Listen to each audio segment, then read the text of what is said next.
Ce timbre de 1965 célèbre le millionième hectare reboisé en France.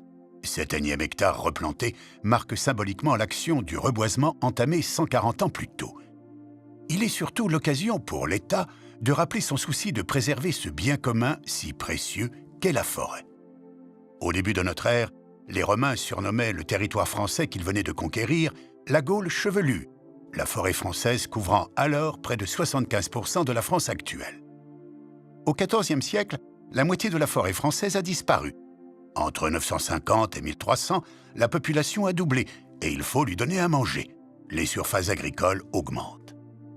La forêt subit alors une pression énorme. Grâce au bois, on se chauffe, on se loge, on conçoit de l'outillage. Inexorablement, la surface de la forêt se réduit. Sous Louis XIV, Colbert lance la construction d'une flotte militaire et commerciale colossale, très gourmande en bois. Pour un bateau, on doit abattre environ 3000 chênes centenaires. Cette lente disparition de la forêt française va se poursuivre jusqu'au début du XIXe siècle.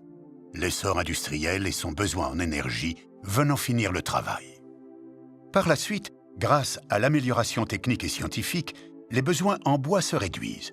Surtout, l'État français prend conscience de l'importance de garder des surfaces boisées. En 1824 est créée l'École royale forestière. Le processus de reboisement commence et permet à la forêt française d'occuper aujourd'hui près de 30% de la surface du pays. Enfin, en 1946, est créé le Fonds forestier national qui célèbre 20 ans plus tard, au travers de ce timbre, le millionième hectare reboisé de son programme.